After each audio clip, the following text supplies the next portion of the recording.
Right, hello everyone. We're not complete compliments yet, but we're dribbling in here. So welcome to this evening Harringay Poets medley at the Harringay Arms, kindly supported by Charlie, the wonderful barman, and Rob. Rob, is it Rob? Rob, yeah. Yeah, it is Rob. I knew it was, but I was just like, have I got that name right? Yeah, Rob. And thank you for hosting this as well. Brilliant, because lovely little venue, and we really like it here. So more support the better. So always bring some more people if you can. We've got some interesting voices. Some I have never heard before, so I'm really excited to hear them. So I welcome Alan Day, if I'm right, Alan. And Alan writes narrative, accessible poetry, a touch of the comedic within that. So thank you, Alan. If you'd like to come up and talk to this if you think you need to. Right, it starts the open mic, guys. Anyone's welcome. Hello everybody. So I'm one of the voices that our host has not heard before. You need to do something with the mic, Tom. Yeah, you need to put the mic in there and put your mouth close up. So I don't have to crouch. Yeah. Alright. Thanks. No, good one. Very good. So I don't know how tight we are for time, so I won't sort of tell you any jokes or reminisce or tell you all about my long association with open mic. Not loud enough. Really. Whew. Breeder, in a very brief conversation, I was asking her what inspires her to write poetry, and she said anything. I said, well, give me an example. Well, anything. Like what? I said. Anyway, she writes anything that sort of moves her. This particular poem was written in response to a painting that I saw, and it's called A View.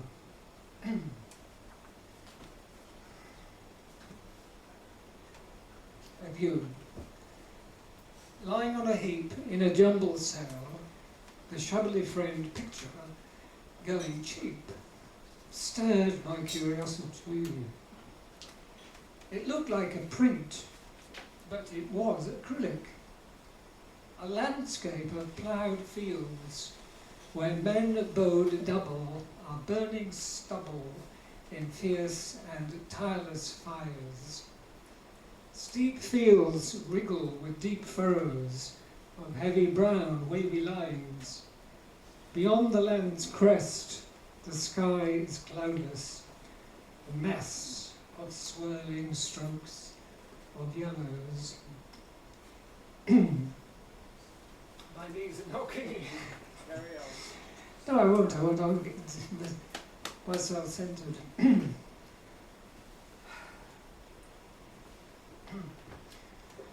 What holds my eye is the bold concept. Ploughed zebra stripes on sloping land. And these fires in bright orange and red.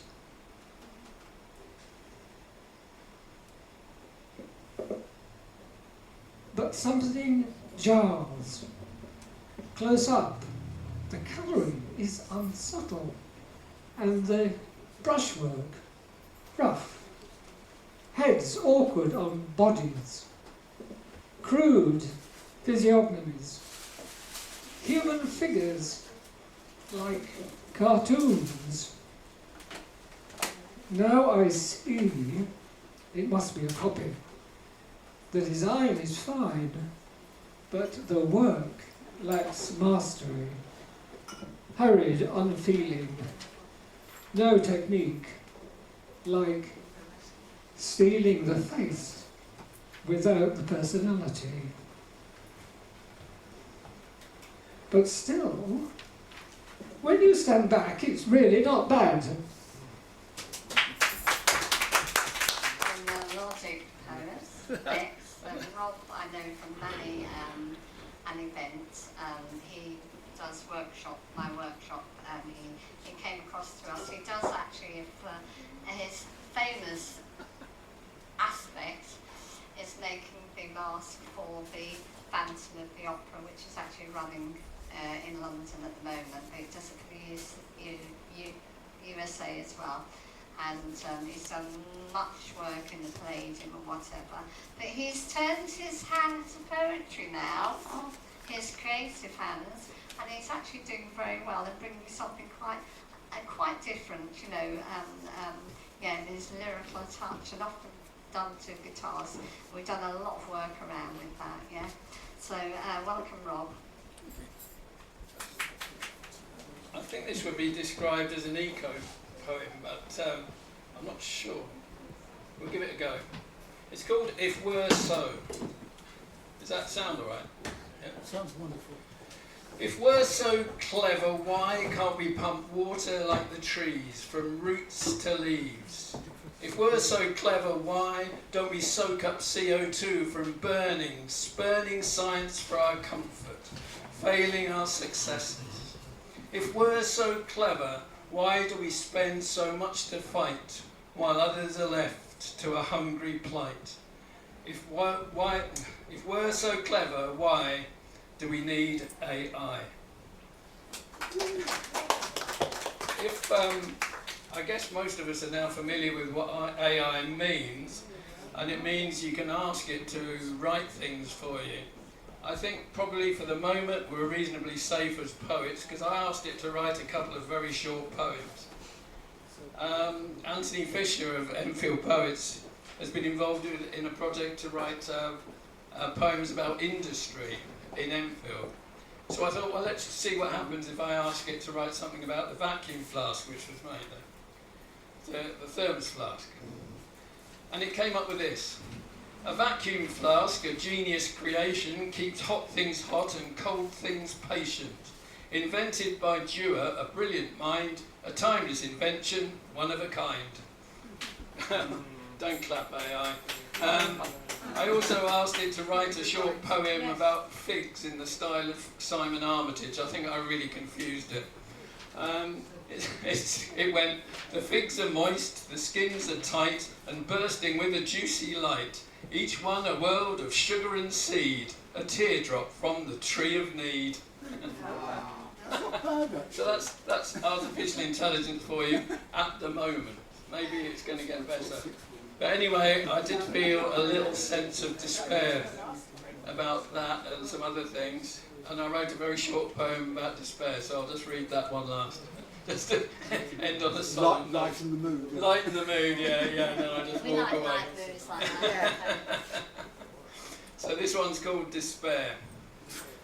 The only flat ride at the fair, the tunnel called Despair. Slow moving through a dark, dank shaft. It takes an age, never elevating, always innovating, a soundtrack of moaning whispers, sticky flies on wires pass close, giant rats on tracks brush by, smells of rotting plants and flesh, chemical works, a rancid drain, the forlorn ride end in dim blue light, passengers stepping into cold grey rain. That's it. Yeah, thank you, Rob. That's brilliant. Love it.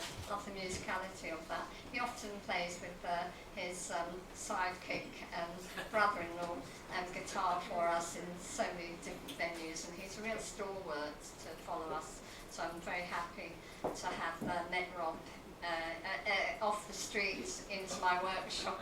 It was a very happy moment. Like all my other precious people there, they're beautiful. So now we have Anna Mikiewicz, who was beautifully, she's a publisher and she's also editor, various things like that.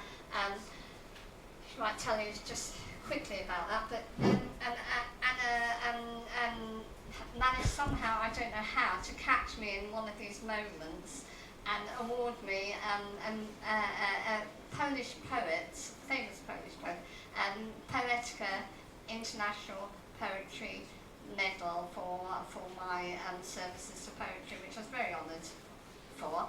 And Anna's come to a lot of our stuff, and I just love that, you know, international voice Anna brings in. She's very much an interesting poet. She does imagist poems as well, which not so many people do, but I've started writing a few, so it's really interesting. I welcome Anna up. Thank you, Anna. Thank you. Be careful. I'm as well very short. Thank you, Mary. Thank you for such a good words about me. I'm not such a famous poet in Poland yet, but maybe, who knows, one day. But as those who knows me well, I write about London most of the time. But this time, I would like to change the subject. As you know, I'm from Poland, so some of the subjects are very touchy for me and very important as well. It doesn't matter where I live, in Poland or in other country, far away from my homeland. Today is a very important day, because it's Day of Remembrance. Because many years ago, during the Second War, it does happen that in Warsaw began the Warsaw Uprising in ghetto. So we celebrate in Poland today. There's a huge celebration in the country. So I would like to introduce to my biography a bit today. I didn't do it never before, but this is maybe the first time in England. So I was born in the city which is called Lublin. This is the eastern part of Poland. And the city, unfortunately, has the second biggest concentration camp, like Auschwitz. The same kind of camp, exactly the same. So to all my childhood, we were sort of aware as a children that something really bad happened. We were always reminded in a way, not even, nobody was talking to us about it that much, but we were sort of all the time, the atmosphere was somewhere nearby. We were still seeing those old Jewish cemeteries nearby, destroyed. We were seeing many, when we were playing around. So it was, we were aware that something bad happened many years ago. So I wrote a poem dedicated to the survivor of the Holocaust, which was from Lublin, from my city. And I found her not a long time ago, just maybe 5 years ago. I found, because in Poland there was not much about survivors for many years, until now. We now talk about it more. So this lady was called Anna Landquist. And what else happened? I found out that she was living not far away from me, almost on the same street she was born. So it was just so moving. I just realized that someone was living just nearby, and I was almost going to the same routes, streets, to the same pavements, and not knowing for so many years. So this is about Anna Landquist, a survivor. Lublin Poets, Julia Hartwig, Anna Kamieńska, and a refugee, a French author born in Poland, Anna Landquist, The Abyss, enchanted in French braids, in French words, Scratch Secession, 24 Bartowska Street in Lublin. Once an elegant building, right next to the crossroads, Warsaw, Lviv, Krakow, Vilnius.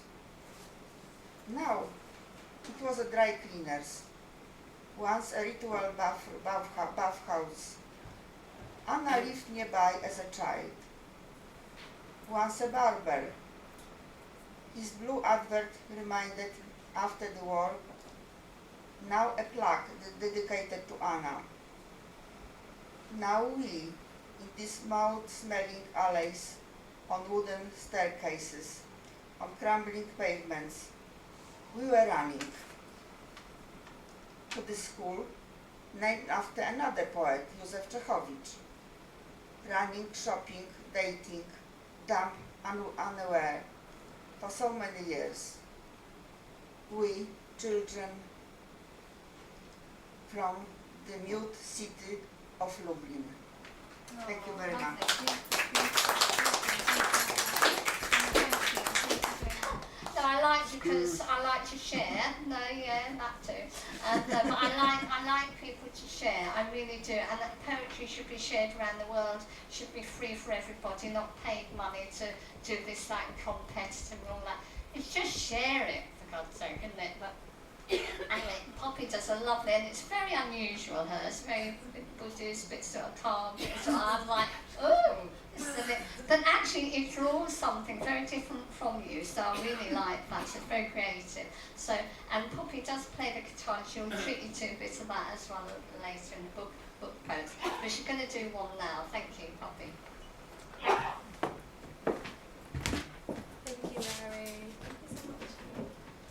I know, sorry about that. No, that's perfect. Hi everyone. Lovely to see you all. And this is a really lovely space. Love the candles. Lovely energy, so hope you're all doing well, and it's been lovely to hear some of the poets today. I'll just read a little poem for you. It's called There Is No Singing in the Dictionary. Not even in hope. A feeling of expectation and desire for a particular thing to happen. I hear October leaves praying for their lives, lukewarm bathwater shared between the four of us, the taste of chasing arrival. What if I am the bruised 89p mango in a corner shop basket, and hope is being cradled by your hands? There is no space for scatting, there is no song in expectation's edges. Hope is in the knowing, humming, at last my love has come along. As you wash round taps and clean shit off shoe, the presence of your thumb between spine and shoulder blade. Hope in the running of the bathwater that will wash us all. The mango that will be cut into segments enough to feed 500. No, hope is not in the purple of desire. It lives in the bruise. And also, if you are interested in the workshops, they're the first Saturday of every month in Palmer's Green Library, and it's called People with Voices. So if you are interested in coming into the space, it'll be really lovely to have you. It starts at 2:30 p.m. So yeah, all right. Thanks everyone. Thank you. We're going to hear more of Poppy later with the guitar. Actually, it's going to be a bit of a musical thing as well. And Nejda, would you like to come up, yeah, and read or do a poem? Nejda, how can I introduce Nejda? So this is really difficult. Don't worry, just do. Yeah, come. And Nejda, and we're part of, we're sort of roughly part of Exile. We do a bit of climate change stuff, and we have rubbed shoulders together a lot of the times. And Nejda has got Kurdish, Turkish background, and there's a lot going on in his country, and he's a great he very thoughtful person towards world, global and social issues, which is we need more people like that. Nejda. Yeah, thank you, Mary. Can we read like this? So, can try. I wanted to read this poem. Is the amplifying the voice of young writers in Turkey. This is not my poem, but I like this poem. It's very difficult and translated in word in 2018. It's launching. It's Spring as partner with a different pen center every month and ensure that the profiled works of the three selected writers is distributed as widely as possible both in Turkey and beyond. This is the something. Where is the pen? His name is the Serdar Topalov. It's translated with the author's approval by Ege Dündar. From where the poet is shushed.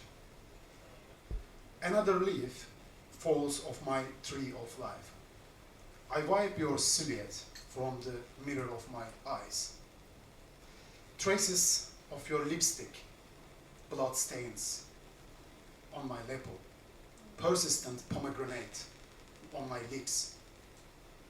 Like castle of sand rising from seashores, my shivering unrelieved at each wave. Even rugmen won't deal my body, neither heavy in weight nor value. Carry it all this time in vain, my heart as though it would tear wherever I pull. I asked questions, gave birth to answers, took off the shirts you sewed with your hair stitch by stitch. I remember well, the wind was high, birds all above us, some seemed of moss. The sea would crumble on us. If we let it be, you were afraid. When its ferries are of duty, Istanbul gets desolate. It is two sides as though they would coalesce wherever I pull. Love, a rusty nail hammered in my brain. Words, carpenters to my body. In my veins, the ebb and tides of tetanus. In my hands, the pins I used to sew my eyes to seals. Pronunciation, sorry. The sun and the moon, two separate points, two distinct dark silhouettes. I pass by the streets, captivity roads in my grave. Humorous and poetry, my life's milestone. This is why I respect the alphabets and revere the letters. From where its poet is shushed, another poem reaps. Papers have the spirits too, and they too burn. Ever after, my heart will tear from where you hold. Like this, thank you so much. You know what I mean? I'm just saying, how can we not celebrate the world of poetry if we don't hear the voices? This is the truth, no? Yeah, anyway, there you go. So, Anna, what would you like to do next? Would you like to call on Poppy Mendenas to sing and do some of her work? Or, would you like to start the book poets, or would you like just before I came, hello, good evening, and it's very nice to be here. Just before I came out, I was watching the news, and there was something about an increase in knife crime and people using machetes and horrible stuff like that. And it put me in mind of this poem, which is about weapons and festivals. It's a sort of rose-tinted fantasy of mine. If all the weapons in the world malfunctioned at the same time, we wouldn't be able to fight any wars, and we'd have more time to go to music festivals, which is good. So it's called Guns in the World Jam. Barack Obama said, yes, we can.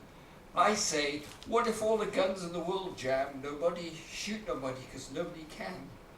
What if all the knives in the world fold? You'll cut your own fingers, your grip will lose hold. You're going to drop the knife, you save a life. Nobody gets stabbed, we all get to grow old. What if all the bombs in the world fail to detonate? Yeah, yeah, yeah. Wouldn't that be great? Yeah, yeah, yeah. What if all the world was satisfied? Nobody run and nobody hide, because nobody need to. All our differences agreed to. And all the armies in the world decide to take a break. For forever, we'd have nothing to fear but the weather, and the earthquake, and the meteorite, and disease and blight, and the parasite, and green kryptonite. But that's all right, because all the money from the fighting's sitting in a pot. That's a shitload of money since the fighting stopped. All you've got to do is collect it, redirect it, so the wretched are protected and the poor have-nots will now have got hot food on their plate. Yeah, yeah, yeah. Wouldn't that be great? Yeah, yeah, yeah. We'd all congregate in the open air, and what we do there is dance and sing and frolic about and do our thing underneath the sky, and I'll tell you why. Because love is love and not fear or die, and all the hate will evaporate. Wouldn't that be great? Yeah, yeah, yeah. Wouldn't that be great? Yeah, yeah, yeah. Give your tail a wag, get your blues all healed, go to sleep in a bag or wake up in a field. Tumble out of the bars with your secrets revealed, slumber under the stars, wake up in a field. There's a rock and roll band kicking open the sky, everybody's getting down, getting up, getting high. Right in front of the stage, the mosh is turning contagious. There's a pisshead in the distance, I've needed some assistance. There's the fairies, there's a carnival, there's drumming and dance. You can fall in love or fall in mud or give peace a chance. When you witness what the moon did for the wasted and the wounded, all you tasted was a feeling for the power of sexual healing. Give your tail a wag, get your blues all healed, go to sleep in a bag and wake up in a field. Tumble out of the bars with your secrets revealed, slumber under the stars and wake up in a field. What if all the guns in the world jam? Thank you.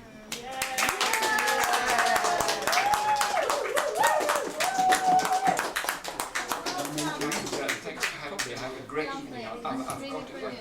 We're having a big event in Westminster all this weekend, from at least Friday. Writers, rebel writers, going up, pinning poems to the think tank, Tufton Street walls and doors and everything like that, and having some major writers there to speak on climate change. And Saturday and Sunday there'll be a huge load of stuff going on in Abingdon Street, which is right near Parliament. If anyone wants to come up, there's all sorts of peaceful stuff. It's Greenpeace, it's so many different people who are interested in how we sort out our climate issues globally. So come along, there's all sorts to do, there's too much to do. There's workshops, there's fun, there's poetry, and I'm going to be on the stage at some time then. I don't know when yet, unfortunately. But so anyway, that's the whole weekend. So it's worth, if you don't do anything, do something locally or anything to celebrate, you know, trying to push this, the major issue of our living life. You know, it's the major issue of our living life, and it's an issue that affects every human being on this earth and every biodiverse creature. So we've got to think about that. So I'm going to read this one. It says, it's an ordinary little moment. I like taking photographs of moments and putting them into words. This is an ordinary little moment locally. Her song and dance. She manoeuvred her billowing weight to ignore the speed of traffic, straining to coordinate her presence to the ground, dragging her foot one in front of the other. Her footfall moved like tectonic plates, with the thud of her foot and the tap of her stick. She corrected any awkwardness and refused to use a nearby zebra crossing, zigzagged her jerky jaywalk to disregard fear and chance, navigated the speeding traffic, each stylized, slothful step, haunting cars. She took back control by the thud of her foot and the tap of her stick. Thank you. I'm going to do one that I may do on the stage, I'll see. But Brexit was a jolly good thing, so it was take back control. I thought it was rather brilliant. Okay. I'm not being heckled there, am I? I've never been heckled No, before. the exact opposite. Bring it on. The exact. I wanted to point out how clever your line was. Oh, that's about really sweet. take control Yeah, back. taking back control. She was literally in the way, and it was like I think it's a all great- the traffic was stopped for her, and she just didn't care. She was taking her own time. Anyway, bless her. You're very not being good. heckled, you're being cheered. No, I've never You're been being heckled. cheered. I'd be honoured. You're being heckled, you're being cheered. Thank I you. promise. Intergenerational conversation, right? This is intergenerational conversation, very important conversation. Maybe people don't speak about enough, so I'm illuminating, I'm putting the spotlight on it. Grandad says, in all my days I've never have guessed things could get so bad. I blame the bloody politicians for choosing not to listen, for leaving those floodgates open, and now it's too late to change what we've done to future's fate. But Grandad, I reply, this climate change thing sucks. We're stuffed and about to self-destruct, but hey, it's great to hear about the yellow cowslips and those golden wheat fields lost to the naked eye. The shock of red poppies gone, replaced by this greying wasteland and the depleted, soon-to-be obsolete natural resources. You say I'm young enough to get over it. When my generation feel and reel from the cloaked carbon air, while we rasp with emphysema and trudge over the brown sludge of environmental damage and decay. And Grandad, don't tell me how the carp swam upstream and the minnows swayed through the waterways, tall reeds, when all we do is cope with this polluting choke that you and yours left behind.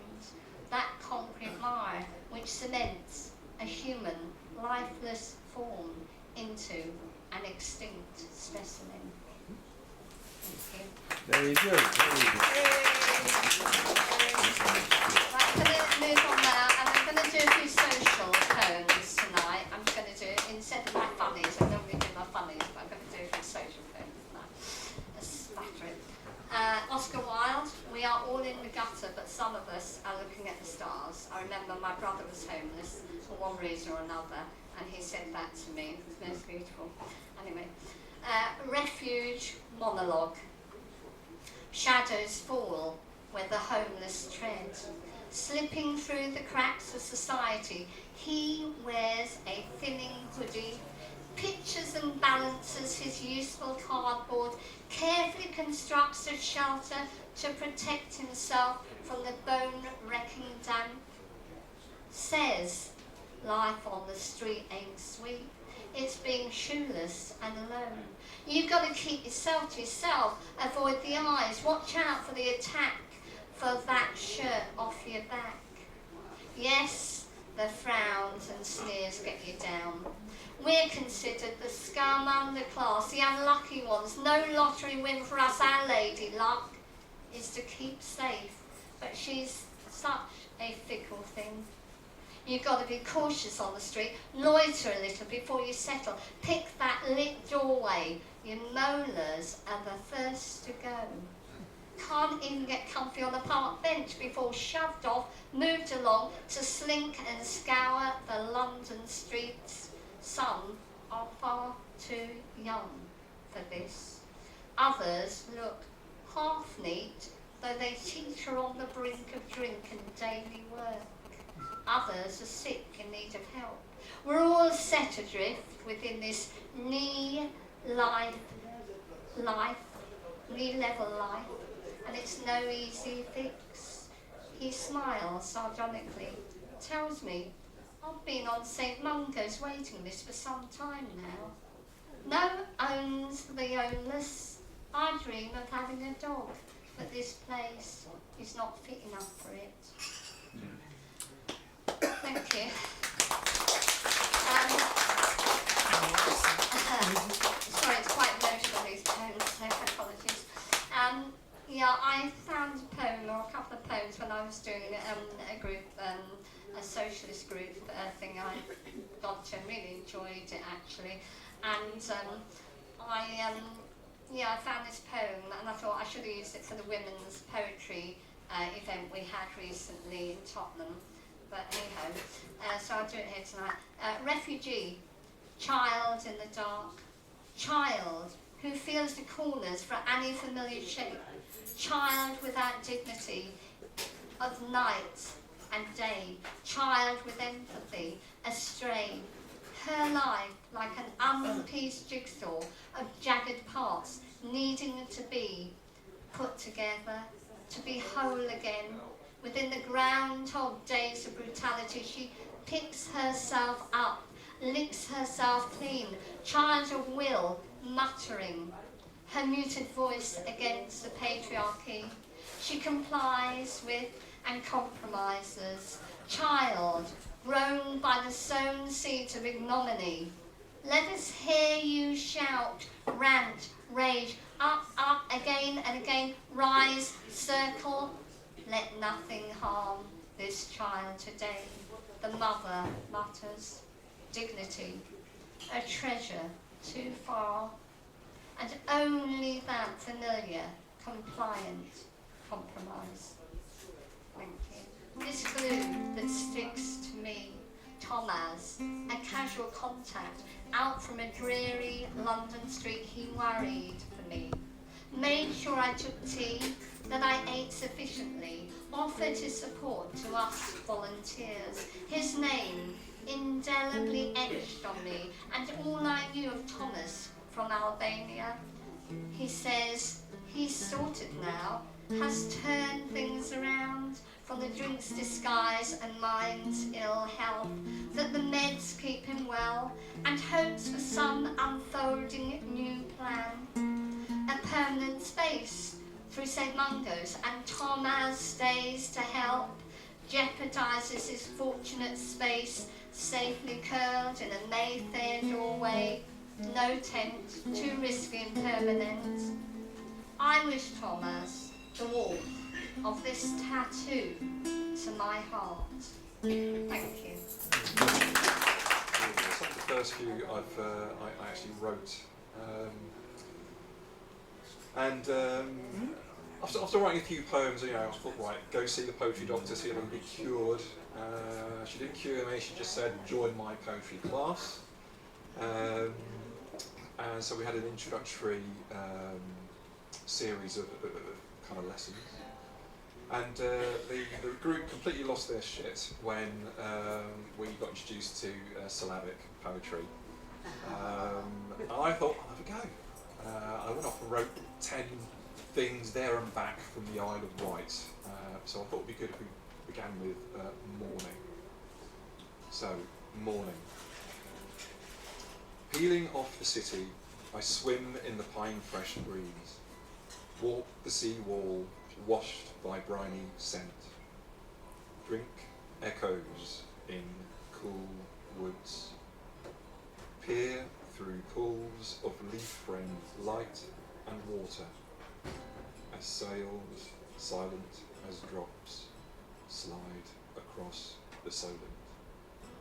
Thanks. It's been horrific for everyone. And this is a poem I wrote a really long time ago, and I wrote it after going to a wonderful event many years ago with Yehuda Amikai, David Grossman and Shulamit Haroni, where they read at the Barbican, and I asked a question, and the person who was kind of like leading the panel discussion, I don't get that. And then David Grossman said, yes, it's a really good question. And my heart melted. And they were talking about being the inhabitants of a region, and it's called Levantine. An old man mutters, wind-burnt, he gesticulates, rice sands and dreams, accompanied by a threadbare caravan. Rolled felts expose their holes, strung gourds, flat empty time, sheep tethered with filthy wool, and silent, dry-throated, watchful women trudge. One grimly grips her son, protecting him from a distant woman's reproachful eyes. The camels have exhausted humps, splayed feet are forced across the sand. They have passed oases, have gone beyond mapped water holes and hidden scrub. He argues with the sky, raging, supplicating, ranting about unseen promises of glory, riches of milk and honey, verdant land. He takes her son, their son. All laughter leaves her. There is a mountain, a thicket. Man and boy climb, carrying fire, wood, a knife. This is the second son that he would let die. Survival, the fluke of miracles. A found ram stays his hand. Somewhere else, water is found, and both boys live to build bitter heritages.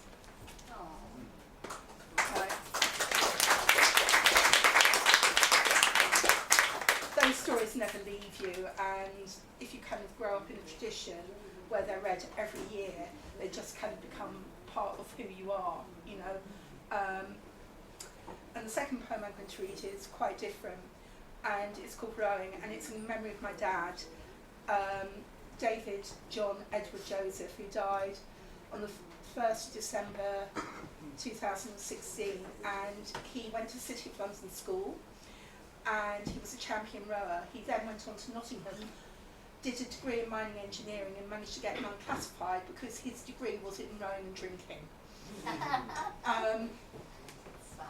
And he was a rowing blue, both at Nottingham and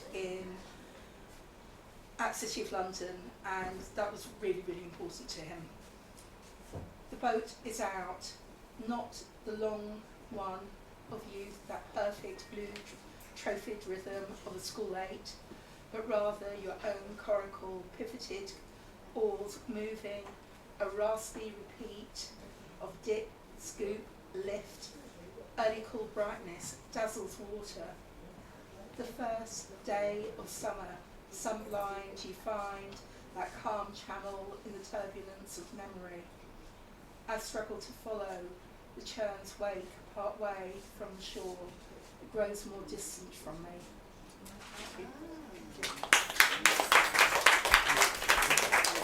In Crescent Road, my first 13 years, I went to was at a writing workshop just about 2 weeks ago, and one was what I remember, and another one was what I don't want to talk about. I'd hoped I had them with me, but I haven't brought them with me. Perhaps next time I'll bring them along. But they were both. One incident was very happy, and it was in Dickinson Road, just up the top of this hill, Crouch Hill. I went to St Gilda's there. I wasn't Catholic, but I went to St Gilda's, and that little piece of writing was about meeting a nun on my first day, and we both blushed. I was with my mum. It's a story rather than a poem. Well, a story, it's a tale. And I looked up at this nun. She was in her habit, of course, and she was young, I would have thought about 17 or 18. She looked down, and we both blushed. And of course I didn't know what was going on. I didn't know what was going on. Something had gone on. And I've sort of been able to think about it over the years, and this writing workshop brought it back. That blushing, they say, is something to do with sort of growing awareness or consciousness. And it was a bit like we fell in love. I fell in love with her, and she fell in love with me, this little boy, whatever that was. That was one of the tales. The next bit of writing we had to do was one thing I don't want to remember. I don't know whether I'll be able to relate it here, because it brought out so much deep emotion. I was shaking, crying, and it was while the Dickinson Road at St Gilda's is up there. This happened up Crouch Enfield. And I was coming home one dark night. I don't know, I would have been about 8 or 9, maybe that age. Those days your parents didn't worry so much about safety, those times. And this Irishman asked me to show him the church. I thought, well, the church is there. No, it's the end of Crescent Road. It's over there, I said, through the trees. So he said, I'll give you some money. I'll give you, I'm not sure whether it was £0.50 or 10 shillings. And he said, I'll give you some money. Why do you want to do that? So anyway, I thought I'll show him, and the money complicated it actually, and I thought he put it in my top pocket, whatever the money was. We crossed the road, there was some few stairs, went up the stairs, and he stopped, and he stood behind me, and I was absolutely terrified and didn't know what to do. I thought perhaps I can shout out, but there wasn't anyone around. There wasn't anyone around. My throat was really dry. It was really dry. And that's where it ended. That's where that ended. Nothing that I recall, and I think my memories, and I've replayed it enough times, I think that was it. And he went off, I went off. I went home, and I never told anyone for about 15 years. Didn't tell anyone. I haven't told many people about it anyway. And I wondered why I didn't tell anyone. I think it's because so much fuss would have been created. Police would have been called, and that would have. I was only about 8 or 9, but it would have made it much more worse than actually than it was in itself. And in some ways, I see it as a sort of initiation. And I'm not trying to gloss it over, but it's like an initiation. The world is tough. You've got to learn. Not everyone's after your well-being. And the sooner you learn that, the better off you are. And I learned that pretty young. So this is a poem. It's not mine, but I put it to music. But I'm not going to play it. I'm going to recite it. It's from a poet called James Hogg, a border poet, who wrote The Confessions of a Justified Sinner, which I've never read myself, but what a fantastic title. And it's very happy, it's happy. The poets, they say, are the true legislators, not the politicians, not the police, the poets. The best poets, you could say, not all poets, but the best poets, they've got vision. They've got vision of something beyond, something greater than the everyday, the mundane. And this is a boy's song. Where the pools are bright and deep, where the grey trout lies asleep, up the river and over the lea, that's the way for Billy and me. Where the blackbird sings the latest, where the hawthorn blooms the sweetest, where the nestlings chirp and flee, that's the way for Billy and me. Where the mower mows the cleanest, where the hay lays thick and greenest, there to track the homeward bee, that's the way for Billy and me.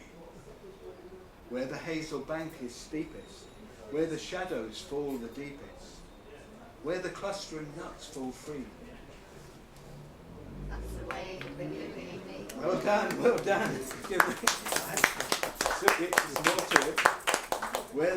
Why the boys should drive away little sweet maidens from their play, or love to banter and fight so well, that's a thing I never could tell. But this I know, I love to play, through the meadow, among the hay, up the water and over the lea. That's the way for Billy and me. Thank you.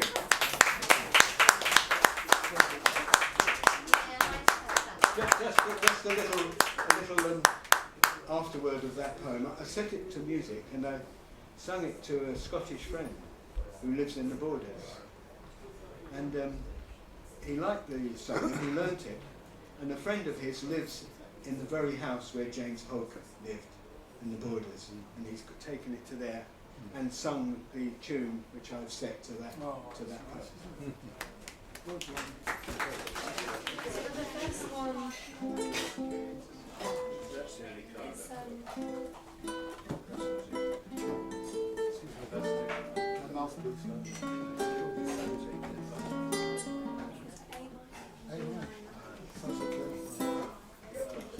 Hi everyone,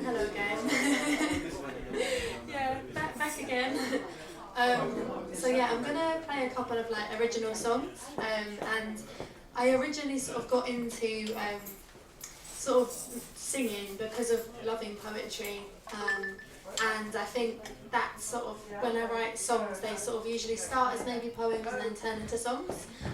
So yeah, this first one is called Amy. And can you all like hear okay, by the way? Like, the guitar is okay because it's like acoustic.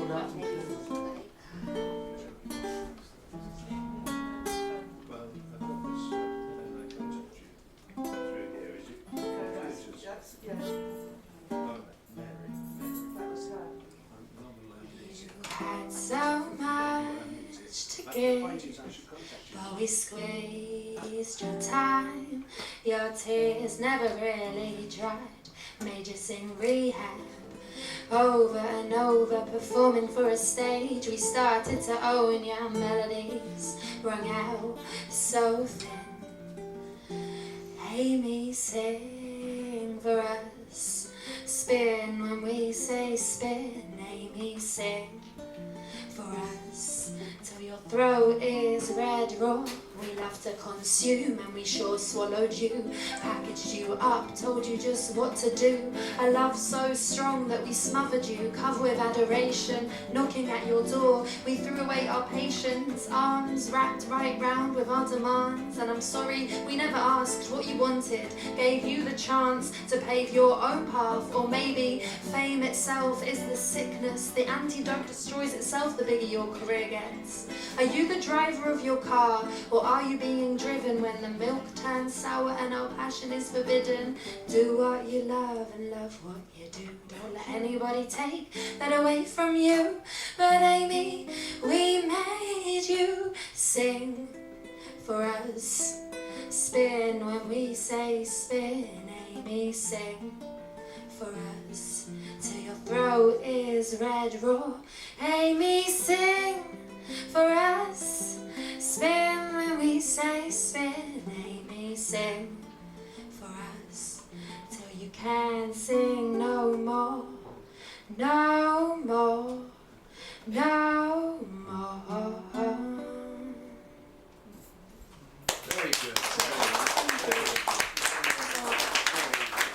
Thank you for listening. And yeah. Ooh, lovely. Yeah, go for it. So yeah.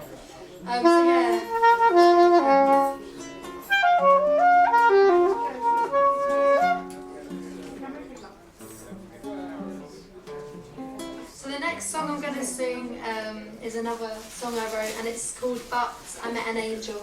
And it's sort of about the process of trying to accept grief for what it is, especially when losing people that we love.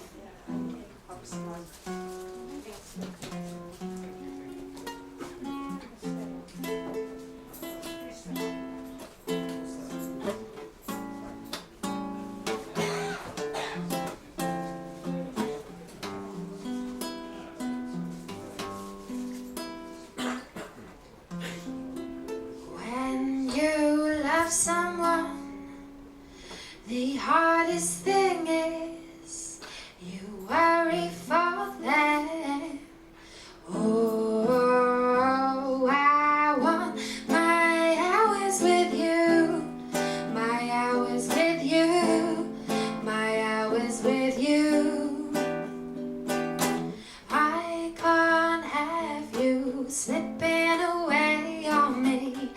No amount of spirituality could fill the space our bodies would occupy in this world. Everything's measured, so how many minutes and how many hours do we have left to spend together? Oh, oh. When you love someone, the hardest thing is you worry for them. Oh, I want my hours with you, my hours with you, my hours with you.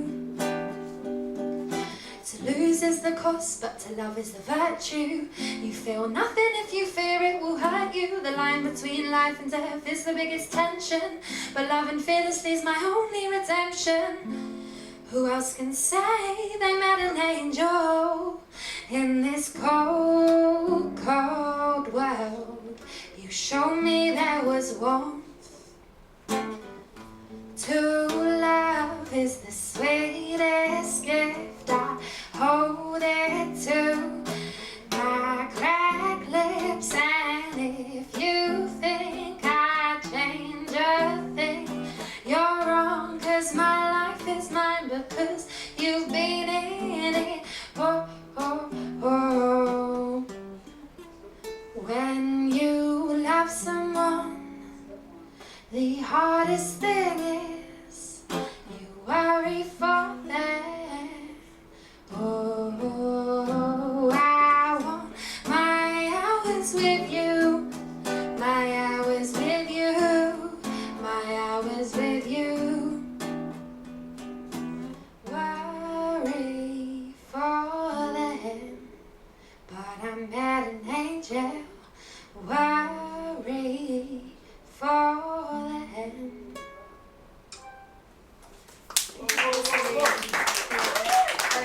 Thank you so much. That's perfect. Yeah. Thank you so much for listening. And I've got that song which is out on like Spotify and YouTube and things like that if you want to listen.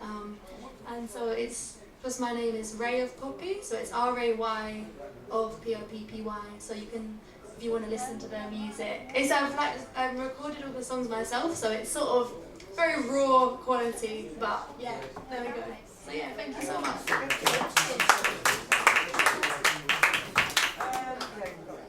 I'm going to do 2 poems which are about my father, and you might find them sad or whatever. The first one, he moved to Muswell Hill from Wales, and with my mum, and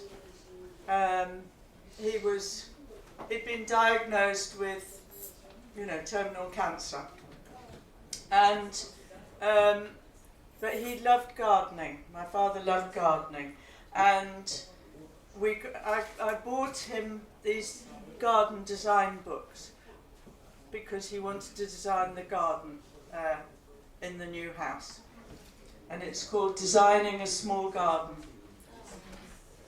Your eyes light up as you turn the pages, beautiful gardens, exquisite pergolas, patios and stone statuary, small springs cascading from blue glazed pots, bubbling out over pebbles, spirals of brick or York stone spin like Catherine wheels, drawing in the eye by centrifugal force to circle out again dizzily to symmetrical borders shaded by crabapple and weeping birch. Spiky dark succulents contrast with soft grey lavender and sage and curling baby green fronds of ferns and clematis and honeysuckle. White tea roses big as plates drop blousy petals onto the delicate filigree wrought iron seat strategically placed by the sunniest wall. Light and dark, sunlight and shade. Oh, it is easy to lose yourself as we dream and plan together, you and I, for the garden you will start but never finish.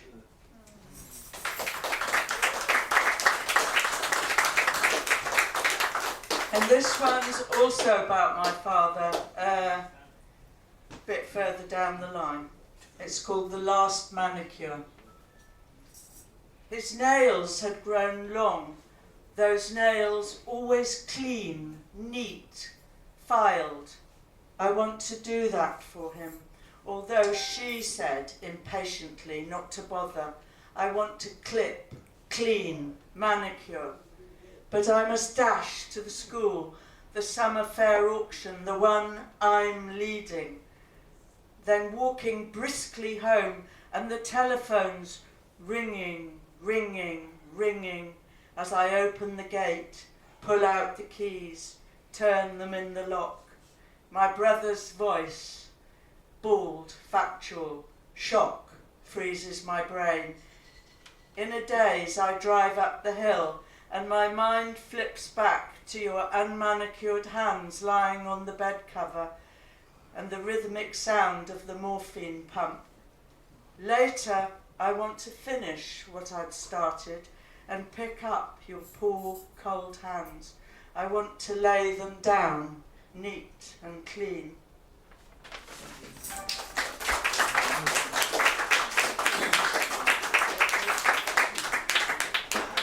On a lighter vein, this one is, well, it's my grandson when he was, how old was he? 2 3/4. He basically told me this story. It's called The Skrark Pig. Have you heard about the Skrark Pig? No? Clearly you've led a very sheltered life. There's the brown Skrark Pig and the black Skrark Pig. When you say it, Skrark, you must roll your R's. You must look like a pirate. One with a lightsaber, of course. And don't forget the claw pig and the snake pig. The thing about Skrark pigs is that they eat parrots, which, as everyone knows, is very naughty. What colour parrots? Well, brown parrots, actually. You've never heard of brown parrots? Well, they could be green sometimes, but Skrark pigs eat them, you see. Very naughty.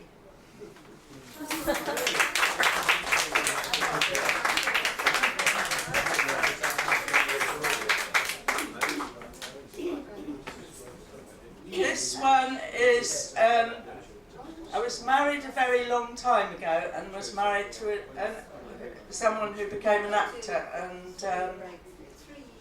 eventually we parted. But when we were sort of 19, I suppose, I went to visit his aunties for the formal meeting because he lived with them. And it's called The Green Lady in the Parlour. When I visit his aunties, at first I get ushered into the parlour where the Oriental Green Lady hangs on the wall and the chair arms have cream lace doilies to protect them from wear, and an apricot and white crocheted cover conceals the toilet roll. And tea is served in the best bone china with Marie biscuits on a plate. Later, when he and I are married, I follow Auntie Doris into the formica-topped kitchen and we sit in the big, comfortable armchairs.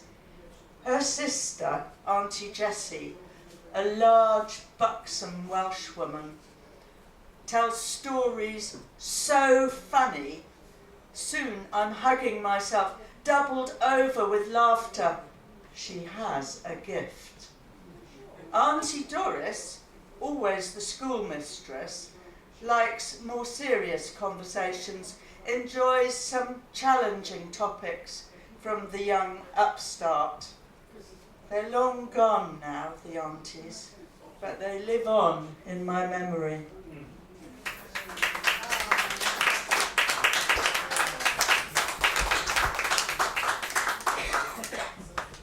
I'm just going to read one more short poem before we finish. I don't think I've ever done this one in public, Keep it clean. as you might say. It's called Sometimes. Sometimes work. Oh, I once did it with Sangharakshita at a poetry thing, who's our Buddhist founder. Sometimes words gallop from my mouth in a disordered rush, and people's eyes glaze over. And the distance to bridge... No, wait now, I've jumped a line. And people's eyes glaze over under the barrage. Sometimes, when it's warmth that I feel, cold razor words fall from my lips, and the distance to bridge becomes a glacial chasm. Sometimes words are so futile and grey for painting passions that could explode in a rainbow of numberless colours that I despair. Sometimes a chord sounds when I look in someone's eyes, and a note of harmony hums between us. Those moments, though rare, keep me in tune. Thank you.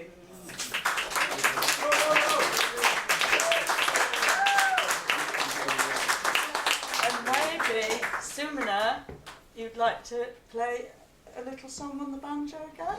Do you want to? You don't have to, but you might like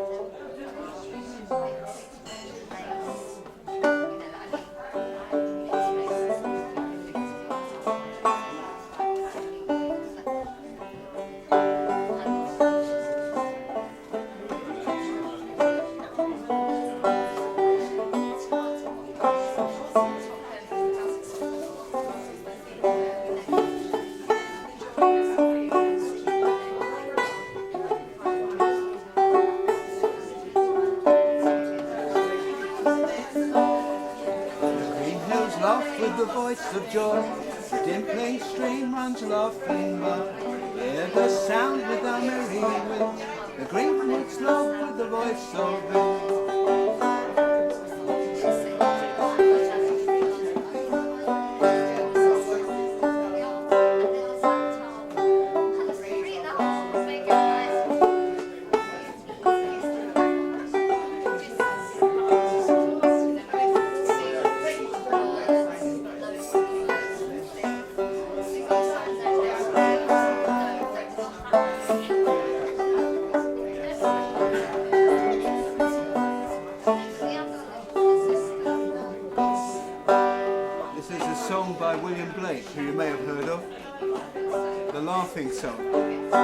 When he died, just before he died, he sat up in his bed and started singing.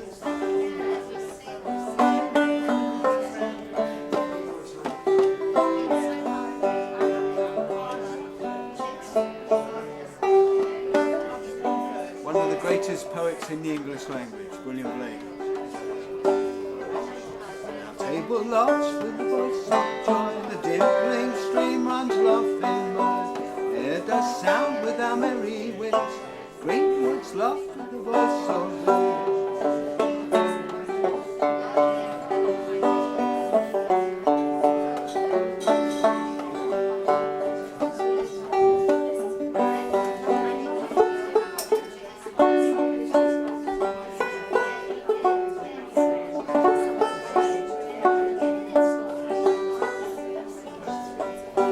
Painted bird laughs in the shade. Here our table with nuts and cherries is spread. Come live and live merry and join with me. Sing sweet song of ha-ha-he. La la la la la la la la la la la la la la la.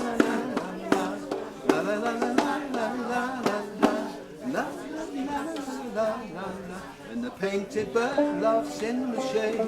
Our table with nuts and cherries is spread. Come live and be merry and join with me. Sing sweet song of ha